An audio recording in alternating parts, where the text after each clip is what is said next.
नमस्कार दोस्तों, मैं अजय चौधरी एक बार फिर से स्वागत करता हूं आपका हमारे YouTube channel HMB education classes में। और जैसे कि लास्ट लेक्चर में हमने बात की थी, हृदय में जो रुधिर वाहिनियां होते हैं वो दो प्रकार की होती है। कौन कौन सी? धमनी बोले तो क्या? आर्टरी। और एक कौन सी होती है? सिरा बोले तो क्या? वेन। धमनी का कार्य क्या होता है? धमनी का कार्य होता है हृदय से लेकर अंगों तक ब्लड की सप्लाई करना। और वो ब्लड की जो सप्लाई करता है वो ब्लड कैसा होता है?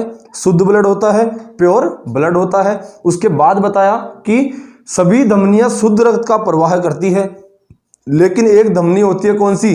पल्मोनरी धमनी, जो क्या करती है? शुद्ध की जगह अशुद्ध रक्त का प्रवाह करती है। और उसके बाद मैंने क्या बताया सिरा में कि सिरा का कार्य क्या होता है? अंगों से ब्लड को लेकर हृदय तक पहुंचाना।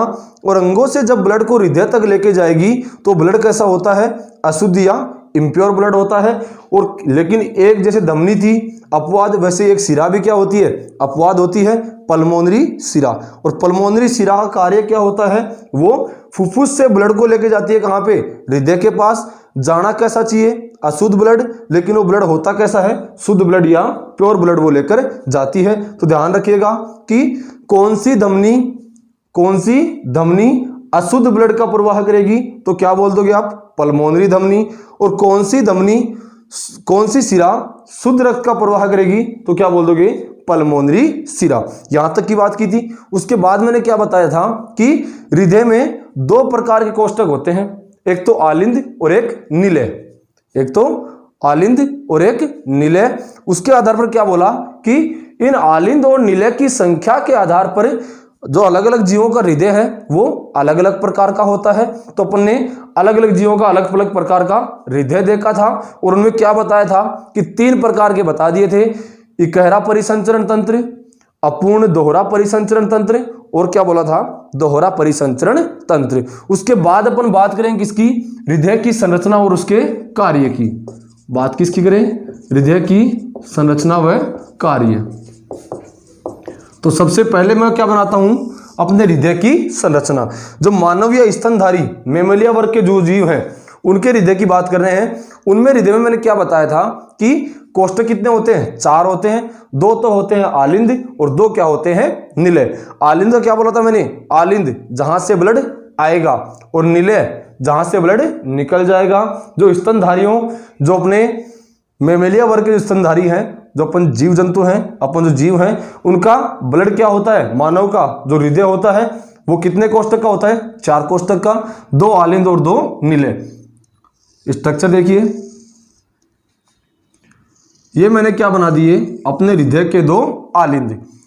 जो मेरा ये भाग है, ये वाला, इसे तो मैं क्या बोलूंगा? बायां भाग। इसे क्या बोलूंगा? दायां भाग। ये बायां आलिंद बायां निलय और ये दायां आलिंद दायां निलय। ये मैंने क्या बना दिया? अपने हृदय के आलिंद बना दिए। ये कौन सा आलिंद है? बायां आलिंद। और ये कौन सा आलिंद है? दायां आलिंद। बायां आलिंद और दायां आलिंद। संरचना को आगे बढ़ाता हूं।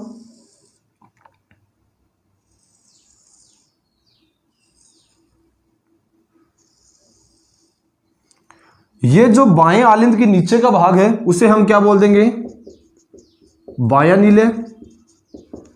और जो दाएं आलिंद के नीचे का भाग है उसे हम क्या बोल देंगे? दायां निलय।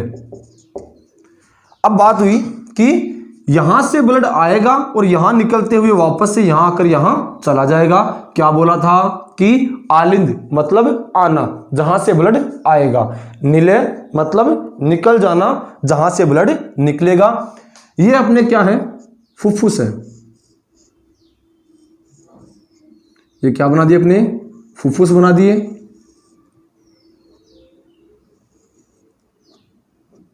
यहां से ब्लड आएगा किसके पास?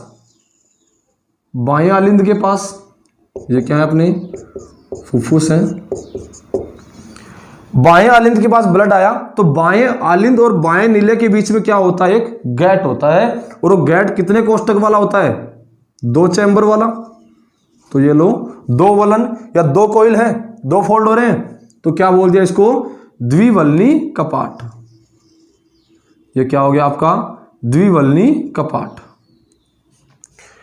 अब यहां से ब्लड आया, फुफ्फुस से ब्लड कहाँ आया, बाएं आलिंद में। अब बाएं आलिंद से ब्लड निकला और कहाँ गया, बाएं नीले में। किसकी सहायता से, आपके द्विवल्नी कपाट की सहायता से। ये कपाट कौन सा आ गया,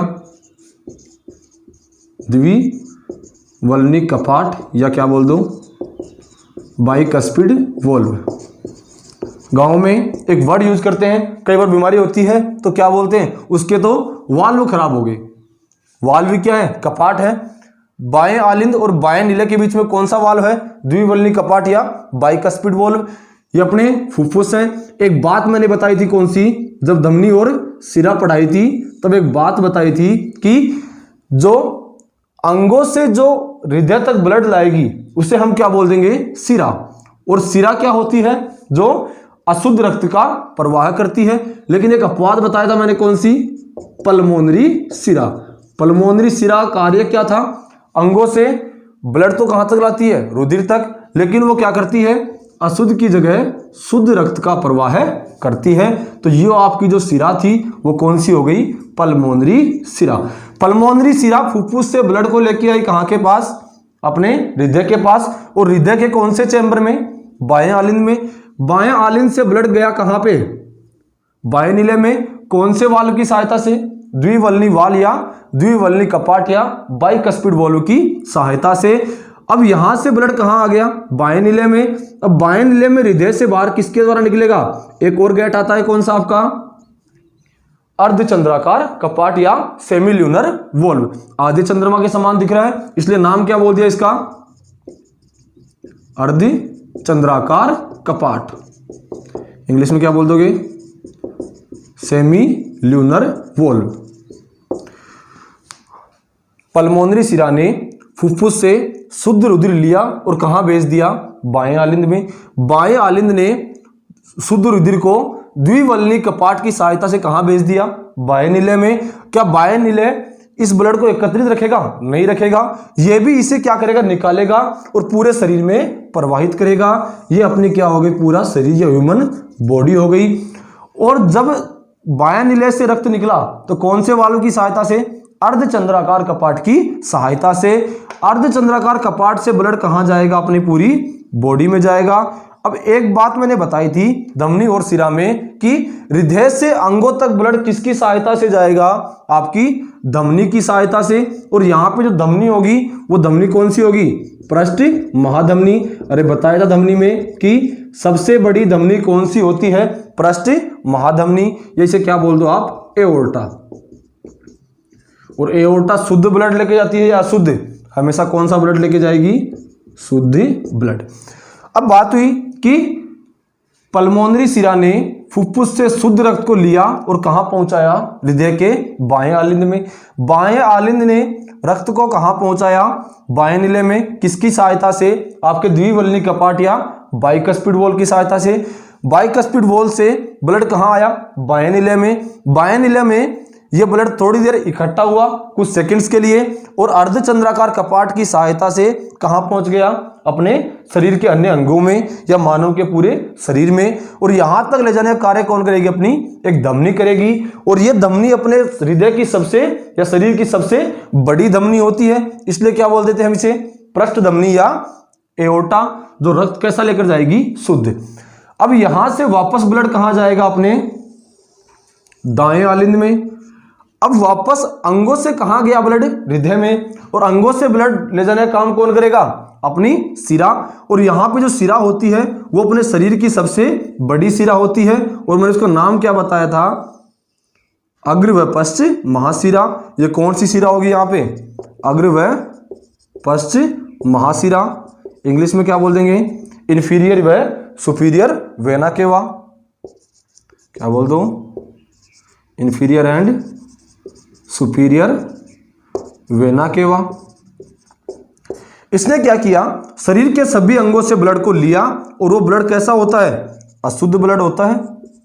और इसे कहां तक पहुंचाया, आपके दाएं आलिंद तक। अब दाएं आलिंद क्या इस ब्लड को अपने पास रखेगा, नहीं रखेगा।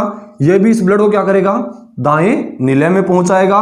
और दाएं नीले में ब्लड किसकी सहायता से जाएगा, एक और गेट आ गया अपना, एक और वाल्व आ गया, और उस वाल्व का नाम क्या हो गया? त्रिवलनी कपाट या ट्राइकस्पिड वॉल्व। क्या नाम दे दिया? त्रिवलनी कपाट या क्या बोल दो? Tricuspid valve.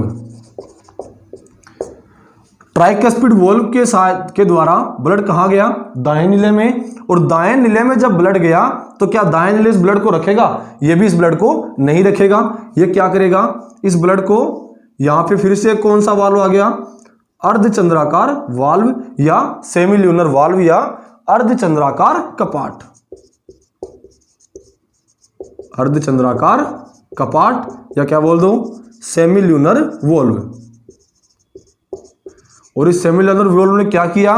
दाएं नीले से ब्लड को लिया और इसने इस ब्लड को कहां पहुंचा दिया? आपके वापस से फुफ्फुस में। अब हृदय से वापस कहां गया ब्लड? अंगों में। अंगों में गया तो ब्लड कैसा होना चाहिए? कैसा होना चाहिए? ब्लड शुद्ध होना चाहिए। लेकिन यहां पे क्या होता है? अशुद्ध ब्लड जाता है। कौन सी धमनी की सहायता से? पल्मोनरी धमनी। अपवाद बताई थी कि धमनी का काम क्या होता है? हृदय से अंगों तक शुद्ध ब्लड को लेके जाना। लेकिन एक अपवाद आती है, कौन सी? पल्मोनरी धमनी, जो शुद्ध की जगह अशुद्ध ब्लड को लेकर जाती है। कहां पर? हृदय से अंगों तक। यहां ब्लड कौन सा होगा? अशुद्ध ब्लड। अब ध्यान दो, ये हुई आपके किसकी? हृदय की संरचना या स्ट्रक्चर। एक एक क्वेश्चन को ध्यान से देखो। 15 से 16 क्वेश्चन इसके जो मैक्सिमम बनते हैं वो मैं आपको यहां पे बताऊंगा। सबसे पहला क्वेश्चन कि सर्वप्रथम हृदय के पास ब्लड कहां से जाएगा? तो क्या बोल दोगे? फुफ्फुस की सहायता से या फुफ्फुस से। पहला क्वेश्चन हो गया कि सर्वप्रथम ब्लड कौन से अंग से आएगा? फुफ्फुस से। कौन सी शिरा फुफ्फुस से हृदय के पास ब्लड लेके आएगी? पल्मोनरी शिरा। दूसरा क्वेश्चन, पल्मोनरी शिरा कौन से भाग में ब्लड पहुंचाएगी? बाएं आलिंद में। और ब्लड कैसा होगा? शुद्ध। तीसरा क्वेश्चन, अगला क्वेश्चन बनता है कि पल्मोनरी शिरा हृदय के कौन से भाग में सर्वप्रथम ब्लड पहुंचाएगी? तो क्या बोल दोगे? बाएं आलिंद में। चौथा क्वेश्चन, अगला क्वेश्चन बना, बाएं आलिंद से बाएं नीले में जो ब्लड जाएगा वो कौन से वाल्व की सहायता से? द्विवल्नी कपाट की सहायता से। कौन सा क्वेश्चन हो गया? Question number 5। अगली बात आई कि जो द्विवल्नी कपाट था वो ब्लड को कहां पहुंचाया? बाएं नीले में। और बाएं नीले कौन से वाल्व की सहायता से शरीर के अंगों में ब्लड पहुंचाएगा? अर्धचंद्राकार कपाट की सहायता से। क्वेश्चन नंबर 6 हो गया। अगली बात आई, अर्धचंद्राकार कपाट से कौन सी धमनी होगी या सिरा जो बॉडी में ब्लड को पहुंचाएगी? तो क्या बोल दोगे? पृष्ठ महाधमनी। Question number 7। क्या क्वेश्चन बना कि अर्धचंद्राकार कपाट से हृदय में ब्लड लाने का कार्य कौन करेगी? पृष्ठ महाधमनी या एओर्टा। और वो ब्लड कैसा लेके जाती है? अपना शुद्ध ब्लड। Question number 8। उसके बाद पृष्ठ महाधमनी ने क्या किया? शरीर के सभी अंगों के पास क्या पहुंचा दिया? ब्लड पहुंचा दिया। अब क्या शरीर के सभी अंगों में ब्लड इकट्ठा रहेगा? इकट्ठा नहीं रहेगा, ये वापस से फ्लो होता रहेगा। तो अब जो अंगों से हृदय के पास ब्लड जाएगा वो धमनी होगी या सिरा? तो क्या बोल दोगे? वो क्या होगी? सिरा होगी। और वही क्या होती है? अपने शरीर की सबसे बड़ी सिरा। नाम क्या दे दिया? अग्र व पश्चिम महाशिरा। क्वेश्चन नंबर 9 कि अंगों से हृदय तक ब्लड को पहुंचाने का कार्य किसका है? अपनी अग्र व पश्चिम महाशिरा का। जो ब्लड कैसा होगा? अशुद्ध होगा। Question number 10। अगला क्वेश्चन, शरीर के अंगों से अग्र व पश्चिम महाशिरा ने क्या किया? ब्लड को कौन से भाग में पहुंचाया? Question number 11। आंसर क्या होगा? दाएं आलिंद में। दाएं आलिंद ने दाएं नीले में ब्लड कौन से कपाट या कौन से वाल्व की सहायता से पहुंचाया? त्रिवल्नी कपाट की सहायता से। Question number 12। अगली बात आई, त्रिवल्नी कपाट से ब्लड कहां आया? दाएं नीले में। दाएं नीले से कौन से वाल्व के द्वारा वापस फुफ्फुस में ब्लड जाएगा? Question number 13। अर्धचंद्राकार कपाट की सहायता से। अर्धचंद्राकार कपाट से ब्लड को फुफ्फुस तक कौन पहुंचाएगी? पल्मोनरी धमनी। क्वेश्चन नंबर 14 कि कौन सी धमनी की सहायता से दाएं नीले से फुफ्फुस के पास ब्लड पहुंचोगे? क्या बोल दोगे? पल्मोनरी धमनी। अगला क्वेश्चन, क्वेश्चन नंबर 15। पल्मोनरी धमनी जो दाएं नीले से ब्लड को लाएगी वो ब्लड कैसा होगा? अशुद्ध ब्लड होगा। और वापस से वही चक्र अपना स्टार्ट हो जाएगा। ये थे अपने किसके? हृदय के सारे क्वेश्चन। अब बात आई कि हृदय का ये जो बायां भाग है, हृदय का जो बायां भाग है उसमें शुद्ध रक्त आया, यहां भी शुद्ध रक्त था, यहां भी शुद्ध रक्त था और यहां भी रक्त शुद्ध था। लेकिन जब ये बाएं भाग में गया तो यहां भी रक्त अशुद्ध था, दाएं भाग में यहां भी अशुद्ध था, यहां भी अशुद्ध था और यहां भी अशुद्ध था। क्वेश्चन बना वेरी मोस्ट इंपॉर्टेंट क्वेश्चन। एक तो हृदय का बायां भाग, एक हृदय का दायां भाग, कौन से भाग में अशुद्ध रक्त बहेगा और कौन से भाग में शुद्ध रक्त बहेगा? तो आंसर क्या होगा आपका? जो हृदय का बायां भाग है उसमें सदैव ही कैसा रक्त होता है? शुद्ध रक्त होता है। और जो हृदय का दायां भाग है उसमें सदैव ही कैसा रक्त होता है? अशुद्ध रक्त होता है। क्वेश्चन ध्यान दीजिएगा कि हृदय के कौन से भाग में तो अशुद्ध रक्त होगा और कौन से भाग में शुद्ध रक्त होगा। अगला एक क्वेश्चन बना कि 4 चैम्बर बताए, बायां आलिंद, बायां निलय, दायां आलिंद और दायां निलय, इनमें सबसे मजबूत कपाट या सबसे मजबूत भाग कौन सा होगा? तो आप क्या बोल दोगे? बायां निलय। यह सबसे मजबूत भाग क्यों हुआ? क्वेश्चन बन गया कि हृदय का सबसे मजबूत भाग, ध्यान दीजिए क्वेश्चन, हृदय का सबसे मजबूत भाग कौन सा होगा? तो अपन क्या बोल देंगे? इसे बायां निलय। और इसे बायां निलय ही क्यों बोला? या बायां निलय को ही सबसे मजबूत भाग किस लिए बोला? कि यहां पे केवल एक अंग से क्या आया? ब्लड आया, तो क्या प्रेशर लगेगा? इतना नहीं लगेगा। लेकिन जो बायां निलय है वो शरीर के सभी अंगों तक किसको पहुंचा रहा है? ब्लड को पहुंचा रहा है। तो सबसे अधिक मजबूत भाग कौन सा होगा? बायां निलय। या सबसे अधिक ताकत कौन से भाग को लगेगी? बाएं निलय को। तो ये थी अपनी बात किसकी? हृदय की संरचना की और इसके कार्य तो छोटे मोटे बताए थे अपन ने, उसकी। सबसे मजबूत भाग कौन होगा? बायां निलय। हृदय के कौन से कपाट में सर्वाधिक प्रेशर होगा? बाएं निलय में। हृदय के कौन से भाग में केवल शुद्ध रक्त बहेगा? बाएं भाग में। हृदय के कौन से भाग में केवल अशुद्ध रक्त बहेगा? तो क्या बोल दोगे? दाएं भाग में। अब कई तरह के क्वेश्चन और बनते हैं कि अपना जो हृदय है इसको भी कार्य करने के लिए ऊर्जा चाहिए। अरे कोई भी अंग हो या कोई भी वस्तु हो या कोई भी पदार्थ हो, अगर वो कार्य करती है तो उसके लिए ऊर्जा दी जाती है। जैसे अपना शरीर है, उसको कार्य करने के लिए ऊर्जा चाहिए। ऊर्जा किससे प्रोवाइड होती है? अपने को भोजन से, अच्छे खान पान से। अब एक बात हुई, जैसे गाड़ी है, चलती है तो उसमें ऊर्जा व्यतीत होती है, तो ऊर्जा कहाँ से आती है? इंजन से। और इंजन को ऊर्जा कौन देता है? जो उसका फ्यूल होता है वो उसको ऊर्जा देता है। वैसे अपना हृदय है, क्या हृदय धड़कना बंद हो जाता है?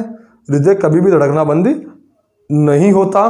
तो बात आई, इस हृदय को एनर्जी कौन दे रहा है या हृदय को ऊर्जा कौन दे रहा है? प्रॉपर स्क्रीनशॉट ले सकते हैं आप। आगे की बात करेंगे इसके बाद में। यह थी अपने हृदय और उसके कार्य की बात। अगला क्वेश्चन आया कि जो हृदय है उसको ऊर्जा प्रदान कौन कर रहा है, या कौन सा अंग है या कौन सी वस्तु है या अपन कौन सा पार्ट बोल सकते हैं हृदय का, जो उस हृदय को प्रॉपर कार्य करने के लिए ऊर्जा प्रदान कर रहा है। हृदय थक नहीं रहा, हृदय की मसल्स नहीं थक रही, हृदय कभी धड़कना बंद नहीं हो रहा, तो उसके लिए जिम्मेदार कौन है? एक नाम सुनते हो क्या? गति प्रेरक या पेसमेकर। क्या बोल दिया? गति प्रेरक या पेसमेकर। और इस गति प्रेरक का कार्य क्या होता है? हृदय को ऊर्जा प्रदान करना। अगला पॉइंट क्या है अपना? गति प्रेरक या इंग्लिश में क्या बोल देंगे? पेसमेकर। गति प्रेरक या पेसमेकर। इस गति प्रेरक का कार्य क्या होता है? हृदय को ऊर्जा प्रदान करना। क्या कार्य हुआ? हृदय को ऊर्जा प्रदान करना। ये हृदय को प्रॉपर धड़कने के लिए क्या करता है? ऊर्जा प्रदान करता है। जब ये हृदय को ऊर्जा प्रदान कर रहा है तो ये कार्य किसकी भांति करेगा? ऐसे नोड की भांति कार्य करेगा। ऐसे नोड की भांति कार्य करेगा। फुल फॉर्म क्या हो जाएगी? Sino arterial node. Sino arterial node की भांति ये कार्य करेगा। अगली बात आई कि जो पेसमेकर होता है वो स्थित कहाँ होता है हृदय में? तो क्या बोल दोगे? ये हृदय में दायां आलिंद जो होता है वहां स्थित होता है। कहाँ स्थित होगा? दाएं आलिंद में। लेकिन क्या किया इसने? हृदय ने क्या किया? शरीर, हृदय को क्या बोलते हैं? शरीर का इंजन। शरीर को कार्य करने के लिए या प्रॉपर जिंदा रहने के लिए कौन जिम्मेदार? अपना हृदय। तो शरीर का मास्टर किसे बोल देंगे? हार्ट को। अगली बात आई, इस हार्ट के लिए जो जिम्मेदार घटक है ऊर्जा देने के लिए वो कौन है? गति प्रेरक। अगर ये गति प्रेरक डैमेज हो गया, ये काम करना बंद कर दिया, तो क्या हृदय प्रॉपर धड़क पाएगा? नहीं धड़क पाएगा।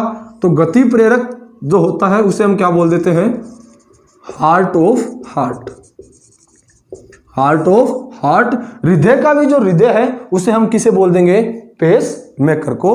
अगला क्वेश्चन बना कि ये पेस मेकर अगर खराब हो जाए या प्रॉपर काम नहीं करे, निरंतर रूप से कार्य नहीं करे,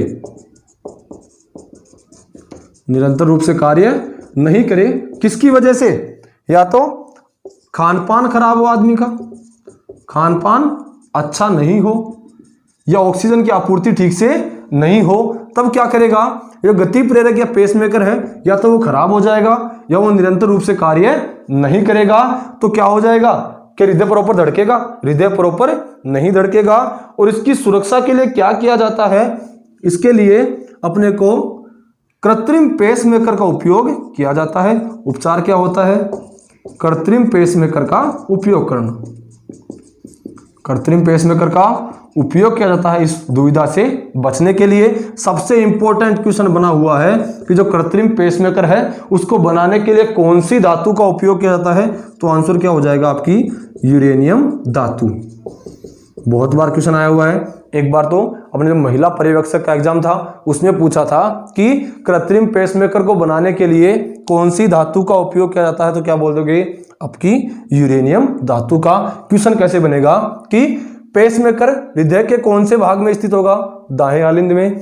पेसमेकर का कार्य क्या है, हृदय को ऊर्जा प्रदान करना। एक क्वेश्चन बन गया हार्ट ऑफ हार्ट या हृदय का हृदय किसे कहते हैं हम, गति प्रेरक या पेसमेकर को। अगला क्वेश्चन बन गया कि पेसमेकर किसकी भांति कार्य करेगा, ऐसे नोड की भांति कार्य करेगा। एसवी नोड और ऐसे नोड दो तरह के नोड माने जाते हैं। तो जो गति प्रेरक पेसमेकर है वो किसकी भांति कार्य करेगा, ऐसे नोड की भांति कार्य करेगा। यदि खाना पीना आदमी का अच्छा नहीं हो या प्रॉपर रूप से डाइट नहीं ले रहा हो या ऑक्सीजन की आपूर्ति पूरी नहीं हो रही हो, तो कई बार गति प्रेरक पेसमेकर खराब हो जाता है या निरंतर रूप से कार्य नहीं करता।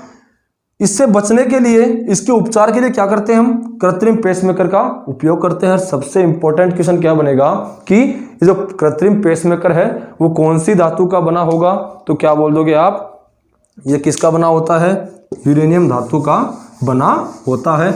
अगली बात आती है किसके, अपने हृदय चक्र की। हृदय धड़कता है, अरे कई बार बोलते हो कि मानव का हृदय 1 मिनट में 72 बार धड़कता है, तो क्या सभी मानव उम्र के हिसाब से छोटे हो या बड़े, क्या सब में 72 बार धड़केगा, ऐसा नहीं होता। अगली बात करें किसकी, हृदय चक्र या हार्ट साइकिल की। हृदय चक्र या हार्ट साइकिल, तो बात हुई अपना हृदय चक्र कब पूरा होता है, या एक हृदय चक्र को क्या बोल देंगे अपन, अपने दिल की धड़कन भी बोल सकते हैं। एक हृदय चक्र या धड़कन। सबसे पहला क्वेश्चन कि एक हृदय चक्र पूरा होने में या एक धड़कन कंप्लीट होने में समय कितना लगता है, तो कितना समय लगता है, 0.8 सेकंड का। अब 0.8 सेकंड में एक बार धड़का तो 1 मिनट में कितनी बार मान सकते हो, 72 बार ये धड़क सकता है। अब क्वेश्चन बना कि क्या सभी जीवों में या सभी मनुष्यों में, बच्चों में, बड़ों में, क्या सभी में 72 बार धड़कता है, ऐसा नहीं होता। एक फॉर्मेट ध्यान रखिए कि शरीर का आकार जितना अधिक होगा, शरीर का आकार अधिक होगा, हृदय धड़कन उतनी ही कम होती जाएगी। मतलब क्या हुआ, अगर आकार अधिक हुआ तो धड़कन कम होगी, धड़कनों की संख्या कम होगी, और अगर आकार कम हुआ तो धड़कन की संख्या क्या हो जाएगी, अधिक हो जाएगी। आकार छोटे होने पर दिल ज्यादा बार धड़कता है और आकार बड़ा होने पर दिल कम बार धड़कता है। क्वेश्चन पूछ लिया कई बार कि जो वयस्क मनुष्य है उसमें कितनी बार धड़केगा 1 मिनट में, बच्चों में कितनी बार धड़केगा, जब भ्रूण मां के पेट में था तब कितनी बार धड़केगा। तो बात आई कि मनुष्य की बात करूं मैं सबसे पहले, यदि मनुष्य वयस्क अवस्था में है, एडल्ट स्टेज में है, तो उसका हृदय 1 मिनट में कितनी बार धड़केगा, तो औसतन कितना मान लेते हैं हम, 72 बार धड़कता है, 72 बार प्रति मिनट। अब बात आई जो बच्चे होते हैं या चाइल्ड्स में, बच्चों या चाइल्ड्स में हृदय 1 मिनट में कितनी बार धड़केगा, तो क्या बोल दोगे, 120 बार प्रति मिनट धड़कता है। अगला क्वेश्चन बना, जब भ्रूण मां के पेट में होता है, जब बच्चा मां के पेट में होता है या भ्रूण अवस्था में होता है, क्या बोल दोगे? एम्ब्रियोनियल स्टेज। एम्ब्रियो में जब एम्ब्रियो होता है, जब बच्चा मां के पेट में होता है तो आकार और कम होता है, तो हृदय धड़कन और अधिक होगी। और कितनी होती है? 150 बार प्रति मिनट हृदय धड़कता है। अगला क्वेश्चन बना, जो वृद्ध आदमी है, ओल्ड मैन है, जिनकी उम्र लगभग 60 साल से ऊपर हो चुकी है, शरीर तो बड़ा है, उम्र भी घट गई, तो क्या होगी? हृदय धड़कन कम हो जाएगी। और ये कितनी होती है? लगभग 60 बार प्रति मिनट। यह फिक्स वैल्यू नहीं है, ये लमसम वैल्यू इसकी निकाली गई है। अब कई बार क्वेश्चन पूछा जाता है कि सबसे अधिक इस पृथ्वी पर सबसे अधिक हृदय धड़कन किसकी होगी और सबसे कम हृदय धड़कन किसकी होगी? तो ध्यान दीजिए, एक अपना जलीय स्तनधारी है, क्वेश्चन बना कि सबसे अधिक हृदय धड़कन किसकी होगी और सबसे कम हृदय धड़कन किसकी होगी? तो सबसे बड़ा स्तनधारी कौन है? अपना व्हेल मछली है, ब्लू व्हेल। और सबसे बड़ा स्थलीय कौन है? अरे व्हेल, ब्लू व्हेल जो है, ब्लू व्हेल जो मछली है वो कौन सी है? जलीय स्तनधारी है। क्वेश्चन बना लो कि सबसे बड़ा जो जलीय स्तनधारी है, सबसे बड़ा जलीय स्तनधारी कौन है? Blue whale. और एक है कौन? सबसे बड़ा स्थलीय स्तनधारी। सबसे बड़ा स्थलीय स्तनधारी वो कौन है? आपका हाथी। ध्यान देना कि सबसे बड़ा आकार स्तनधारियों में किसका होता है? अपने ब्लू व्हेल का। लेकिन वो कहाँ रहती है? जल में, इसलिए क्या बोल दिया उसको? जलीय स्तनधारी। अपने स्थल पर जो पृथ्वी पर जो जीव रहते हैं, स्थल पर, धरातल पर, उसमें सबसे अधिक आकार का कौन होता है? आपका हाथी होता है, आपका एलिफेंट होता है। तो स्थल पे रहता है, इसलिए क्या बोल दिया उसको? स्थलीय स्तनधारी। क्वेश्चन बना कि सबसे बड़ा जलीय स्तनधारी ब्लू व्हेल है, तो इसकी हृदय धड़कन कितनी होगी? और सबसे बड़ा जो स्थलीय स्तनधारी है हाथी, इसकी हृदय धड़कन कितनी होगी? तो ब्लू व्हेल होती है उसकी हृदय धड़कन होती है 10 से 15। जो ब्लू व्हेल होता है उसका हृदय 10 से 15 बार प्रति मिनट धड़कता है। क्वेश्चन ध्यान रखिएगा कि सबसे बड़ा जलीय स्तनधारी ब्लू व्हेल की हृदय धड़कन कितनी होगी? 10 से 15 बार प्रति मिनट। सबसे बड़ा स्थलीय स्तनधारी हाथी, इसकी हृदय धड़कन कितनी होगी? इसका हृदय लगभग 25 बार प्रति मिनट धड़कता है। स्टार्टिंग में बताई थी क्या? अगर आकार शरीर का अधिक होगा तो क्या हो जाएगी? हृदय धड़कन कम हो जाएगी। यदि आकार शरीर का छोटा होगा, धड़कन क्या हो जाएगी? सबसे अधिक हो जाएगी। ये थी बात सबसे कम की।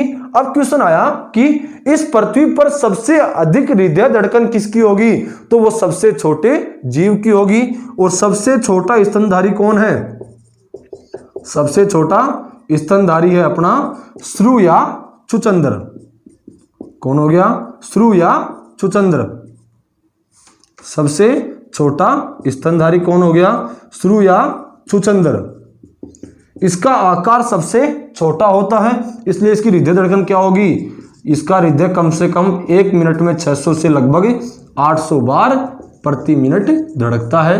क्वेश्चन बन गए कि सबसे अधिक जलीय स्तनधारियों में हृदय धड़कन किसकी होगी?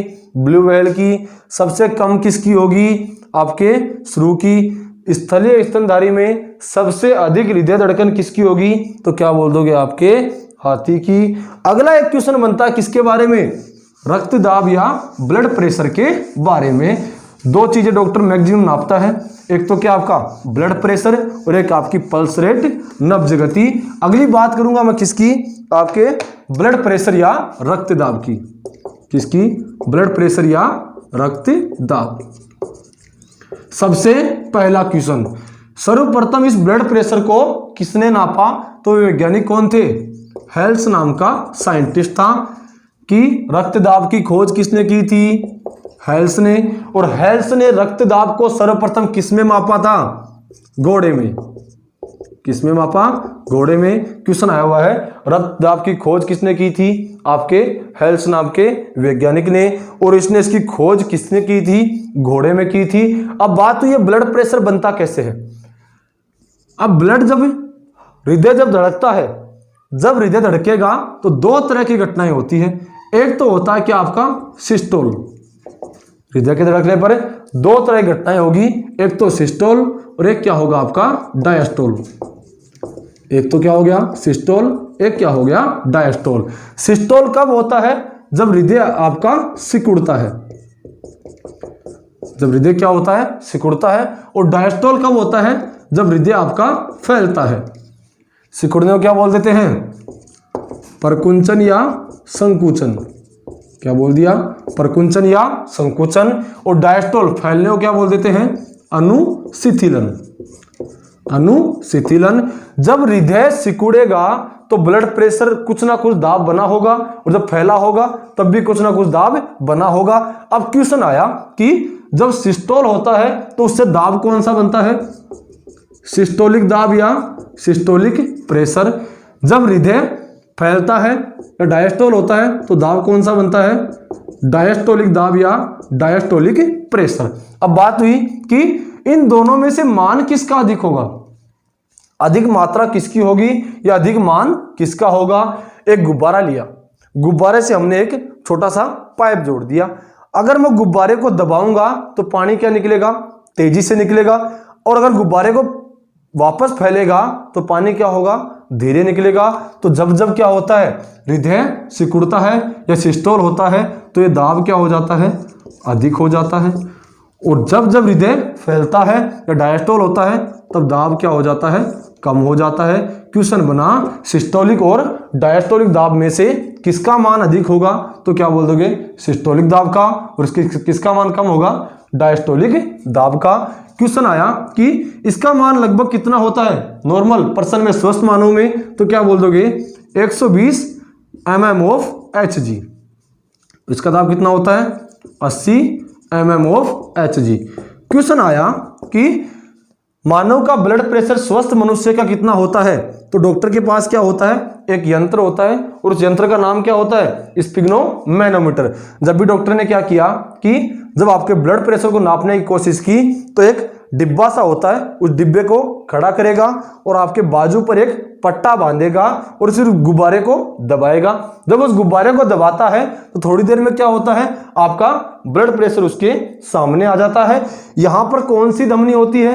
ब्रेंकियल धमनी। सबसे मोस्ट इंपॉर्टेंट क्वेश्चन कि रक्त दाब का मापक यंत्र कौन सा है, या रक्त दाब को मापने के लिए कौन से यंत्र का उपयोग किया जाता है? तो क्या बोल दोगे आप? स्फिग्नोमैनोमीटर नामक यंत्र। स्फिग्नोमैनोमीटर। स्फिग्नोमैनोमीटर नाप का एक यंत्र होता है। और ये यंत्र कौन सी धमनी के द्वारा अपने रक्त दाब को नापता है? तो धमनी कौन सी हो जाएगी? ब्रेंकियल धमनी। क्वेश्चन ध्यान देना, जब भी ब्लड प्रेशर लिखते हैं तो कैसे लिखते हैं? 120/80 mm ऑफ Hg। इसमें 120/80 क्या है? जो मानव के जो हृदय है जब वो सिकुड़ रहा है तो दाब कितना है? 120। और जब फैल रहा है दाब कितना हो गया? 80। अगर आप इसकी जगह 80/120 mm ऑफ Hg लिखते हो तो ये आपका मान क्या हो जाएगा? गलत हो जाएगा। बिल्कुल एक्यूरेट लिखना है तो पहले सिस्टोलिक दाब को लिखेंगे और बाद में क्या होगा? डायस्टोलिक दाब को लिखा जाएगा। क्वेश्चन पूछा कि रक्त दाब कितनी घटनाओं की वजह से हुआ? 2 घटनाओं की वजह से। 2 घटनाएं कौन कौन सी थी? सिस्टोल और डायस्टोल। सिस्टोल घटना कब होती है? जब हृदय सिकुड़ता है। डायस्टोल घटना कब होती है? जब हृदय फैलता है। सिस्टोल होने पर दाब कौन सा होगा? सिस्टोलिक दाब। डायस्टोल होने पर दाब कौन सा होगा? डायस्टोलिक दाब। कौन से दाब का मान अधिक होगा? सिस्टोल दाब का। कौन से दाब का मान अधिक होगा? डायस्टोलिक दाब का। सिस्टोलिक दाब का मान स्वस्थ मनुष्य में कितना होगा? 120 mm ऑफ Hg। डायस्टोलिक दाब का मान स्वस्थ मनुष्य में कितना होगा? 80 mm of Hg। Blood pressure को लिखने पर कौन से दाब को पहले लिखा जाता है? सिस्टोलिक दाब को और बाद में आपके डायस्टोलिक दाब को। नॉर्मल 130/90 mm ऑफ Hg भी माना जाता है। या तो स्वस्थ मनुष्य कितना होगा? 120/80 mm ऑफ Hg या 130/90 mm ऑफ Hg। रक्त दाब को मापने का यंत्र कौन सा होगा? स्फिग्नोमैनोमीटर। स्पिग्मोमैनोमीटर कौन सी धमनी पर कार्य करता है? तो क्या बोल दोगे? ब्रेंकियल धमनी पर। और ऐसे ही क्या होता है एक अपना नब्ज गति, कौन सी? नब्ज गति या पल्स रेट। डॉक्टर नॉर्मल दो ही चीजें नापता है, एक तो आपका रक्तदाब और एक आपका नब्ज गति या पल्स रेट। और पल्स रेट जब नापता है तो पल्स रेट को नापने का यंत्र कौन सा होगा? यह होता है स्फिग्नोमीटर। स्फिग्मोमीटर अलग अलग है दोनों। रक्तदाब को मापने के लिए स्पिग्मोमैनोमीटर और पल्स रेट को मापने के लिए स्पिग्मोमीटर। और स्पिग्मोमीटर कौन सी धमनी पर कार्य करेगा? तो क्या बोल दोगे? स्पिग्मोमीटर जो होता है वो रेडियल धमनी पर कार्य करता है। दो तरह के क्वेश्चन बने, एक तो रक्तदाब का और एक आपकी नब्ज गति या पल्स रेट का। जो रक्तदाब है उसको कौन सी यंत्र के द्वारा नापेंगे? स्पिग्मोमैनोमीटर के द्वारा। और जो पल्स रेट है उसको किसके द्वारा नापेंगे? स्पिग्मोमीटर के द्वारा। स्पिग्मोमैनोमीटर कौन सी धमनी पर कार्य करेगा? ब्रेंकियल धमनी पर। और स्पिग्मोमीटर कौन सी धमनी पर कार्य करेगा? रेडियल धमनी पर। इसके बाद एक यंत्र का नाम और सुनते हो, किसकी? आपके स्टेथोस्कोप की। वो किस लिए काम में आता है? हृदय की आवाज सुनने में काम में आता है। अगला पॉइंट लेते हैं, कौन सा? हृदय आवाज या हार्ट साउंड। हृदय आवाज या हार्ट साउंड। हार्ट साउंड होता क्या है? और हार्ट साउंड की जो अपन उसको सुनेंगे वो किसके द्वारा अपन इसको सुनते हैं? तो अगला पॉइंट क्या हुआ कि हृदय आवाज। हृदय आवाज या हार्ट साउंड। हार्ट साउंड कब उत्पन्न होता है? कब होता है ये? हृदय के धड़कने पर। हृदय के धड़कने पर कौन सा साउंड उत्पन्न होता है? अपना जो आवाज होती है उसे हम क्या बोल देंगे? हृदय आवाज। और हृदय आवाज कितने प्रकार की होगी? दो प्रकार की। और दो प्रकार कौन कौन से होंगे? एक तो आपका साउंड होता है लब और एक कौन सा होता है? डब। दो प्रकार के साउंड किसके होते हैं? अपने हृदय के, लब और डब। अगला क्वेश्चन हुआ कि लब और डब के उत्पन्न होने का कारण क्या है, या हृदय आवाज उत्पन्न होने का कारण क्या है? तो मैंने आपको हृदय में 4 वॉल्व बताए हैं, जो कितने प्रकार के हैं? 3 प्रकार के। एक तो आपका द्विवल्ली कपाट, एक आपका त्रिवल्ली कपाट, और 2 हैं क्या आपके अर्धचंद्राकार या सेमिलुनर वॉल्व। अब बात हुई कि ये आवाज आती कब है? तो ये आवाज कब आएगी? जब जब कपाट बंद होंगे। कपाट बंद होने की वजह से। क्वेश्चन बना, हृदय आवाज उत्पन्न होने का कारण क्या है? कपाट का बंद होना। हृदय आवाज कितने प्रकार की बताई? 2 प्रकार की। एक तो आपकी लब और एक आपकी डब। तब 3 प्रकार के वॉल्व हो गए, तो कौन से वॉल्व के बंद होने की वजह से तो लब आवाज आएगी, और कौन से वॉल्व के बंद होने की वजह से डब आवाज आएगी? जो आपका अर्धचंद्राकार कपाट है उसके बंद होने पर कौन सी आवाज आएगी? आपकी डब आवाज, अर्धचंद्राकार कपाट के बंद होने से। और जो लब आवाज होगी वो किससे आएगी? द्विवल्ली व त्रिवल्ली कपाट के बंद होने से। द्विवल्ली व त्रिवल्ली कपाट बंद होने से। क्वेश्चन कैसे पूछेगा कि हार्ट साउंड कब कब होती है? जब जब हृदय धड़केगा तो हृदय आवाज आएगी। हृदय आवाज कितने प्रकार की होगी? 2 प्रकार की। एक तो कौन सी आपकी लब और एक कौन सी आपकी डब। ये 2 साउंड किस वजह से उत्पन्न होंगे? अपने हृदय के कपाटों या वाल्व्स के बंद होने पर। अब जब द्विवल्ली और त्रिवल्ली कपाट बंद होंगे तब तो आवाज कौन सी आएगी? लब। और जब अर्धचंद्राकार कपाट बंद होगा तब आवाज कौन सी आएगी? डब। अब इनको सुनने के लिए कौन से यंत्र होंगे? क्वेश्चन आया हृदय ध्वनि सुनने का यंत्र। हृदय ध्वनि सुनने का यंत्र तो सब जानते हैं क्या? स्टेथोस्कोप। डॉक्टर कानों में लगाता है और अपने हार्ट पे लगाता है और अपने लब डब की आवाज को सुनता है। यंत्र कौन सा हो गया? स्टेथोस्कोप। और स्टेथोस्कोप की खोज किसने की थी?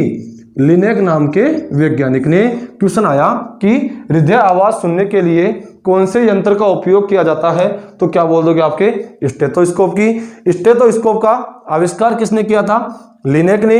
अब हर यंत्र किसी ना किसी सिद्धांत पर कार्य करता है। हर यंत्र किसी ना किसी सिद्धांत पर कार्य करता है।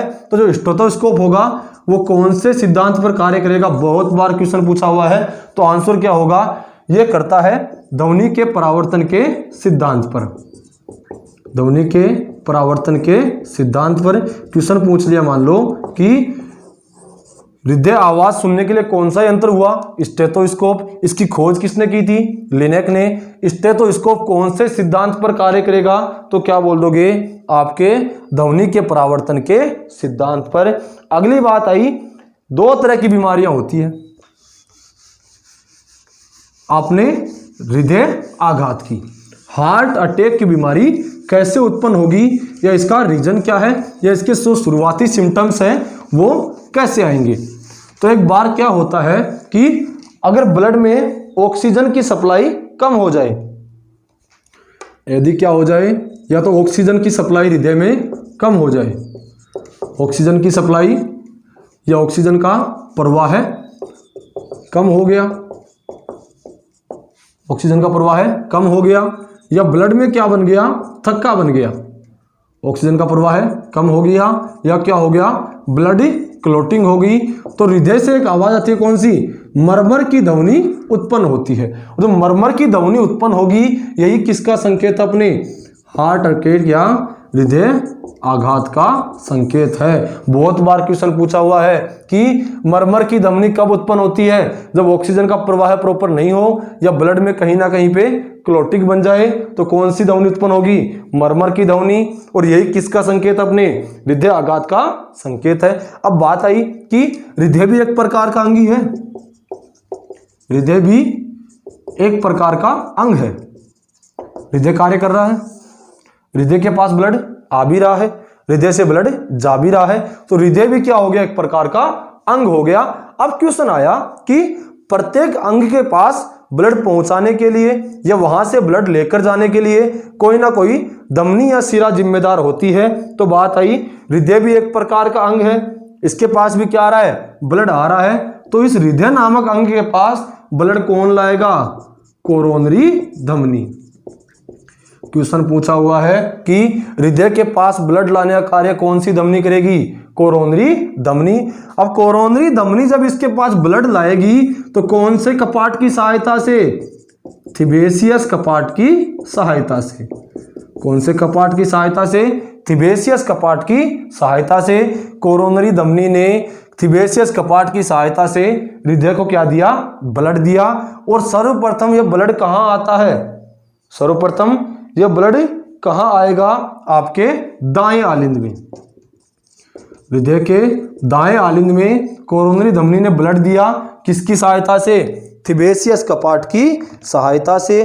थिबेसियस कपाट की सहायता से इसने ब्लड दिया, तो कौन से हृदय के कौन से भाग में देगा, तो क्या बोल दोगे, हृदय के दाएं आलिंद वाले भाग में इसने ब्लड दिया।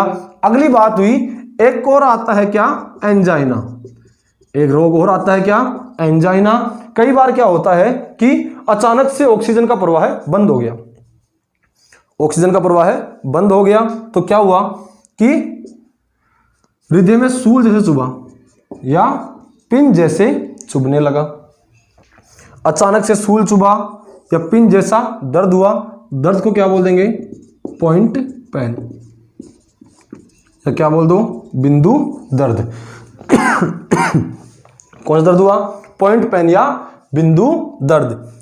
एंजाइना किसे बोलते हैं कि कई बार हृदय में ऑक्सीजन की सप्लाई प्रॉपर रूप से एकदम से बंद हो गई, तो हृदय में क्या हुआ, सूल चुभने जैसा एहसास हुआ या पिन चुभने जैसा एहसास हुआ, बिल्कुल पॉइंट दर्द, बिंदु दर्द हुआ। इस दर्द का नाम क्या पड़ गया, पॉइंट पेन या बिंदु दर्द। और जो पॉइंट पेन या बिंदु दर्द था, इसे ही क्या बोल देंगे हम, एंजाइना। और एंजाइना के लंबे समय तक रहने पर, एंजाइना के लंबे समय तक रहने पर जो प्रॉब्लम होती है वो क्या होती है, अपनी हृदय आघात। हृदय आघात के मैंने दो कारण बताए कि ऑक्सीजन का प्रवाह अगर कम हो गया या क्या हो गई, ब्लड क्लॉटिंग हो गई, तो क्या बोल देंगे कि हृदय का जो आवाज होती है वो चेंज हो जाती है। लब और डब साउंड नहीं आकर आवाज कैसी आएगी, मरमर की ध्वनि उत्पन्न होगी, और वही क्या आपके हृदय आघात या हार्ट अटैक का संकेत है। हृदयाघात या हार्ट अटैक का पहला संकेत क्या है? मरमर की ध्वनि उत्पन्न होना। यह तो क्या थी आपकी बात, आदमी को पीड़ा होगी, जलन होगी, दर्द का एहसास होगा। यह तो आपको क्या हो गया? अटैक। गांव में एक नाम लेते हैं, कौन सा? आपका साइलेंट अटैक, या साइलेंट अटैक आ गया किसी को, साइलेंट हृदयाघात हुआ, तो उसका रीजन क्या है? आपका एंजाइना। एंजाइना क्या होता है? कई बार हृदय में क्या हो गया, अचानक से ऑक्सीजन का प्रवाह बंद हो गया, जिससे क्या हुआ, हृदय में बिल्कुल एक पॉइंट की तरह दर्द हुआ, या तो कोई सूल चुभ रही है या कोई पिन चुभने का एहसास हो रहा है, उस दर्द को हम क्या बोल देंगे? पॉइंट पेन या बिंदु दर्द। और अगर ये पॉइंट पेन लंबे समय तक रह गया तो क्या हो गया? आदमी को अटैक आ गया। और ये अटैक कैसा होता है? Silent attack. ये थी बात आपके हृदय वाले चैप्टर की। आपका चैप्टर कंप्लीट है बेटा। व्हाट्सएप पे ग्रुप में या अपने टेलीग्राम के चैनल पर जाना, आपको वहां पे इसके जो मोस्ट इंपॉर्टेंट क्वेश्चंस है उनका पीडीएफ प्रोवाइड होगा। अच्छे से पढ़िए, खूब पढ़िए। अगले लेक्चर में लेके चलेंगे अपना कोई नया टॉपिक। यहां तक की बात दोबारा रिकॉल करना, नोट्स बनाइए या वीडियो रिकॉर्डेड है पॉज कीजिए और प्रॉपर स्क्रीनशॉट लीजिए। एक बार नहीं समझ में आए दोबारा पढ़िए, और फिर भी प्रॉब्लम हो तो क्या करना है आपको? अपने कमेंट बॉक्स में कमेंट डालिए, या वीडियो के नीचे अपना जो पर्सनल नंबर मैंने दे रखा है उस नंबर में पर्सनल मैसेज कीजिए, या टेलीग्राम पे अपना चैनल है एजे सर के नाम से, वहां पे मुझे आप पर्सनल मैसेज कर सकते हो। बाकी की बात करेंगे बेटा नेक्स्ट लेक्चर में। थैंक यू दोस्तों, बेस्ट ऑफ लक।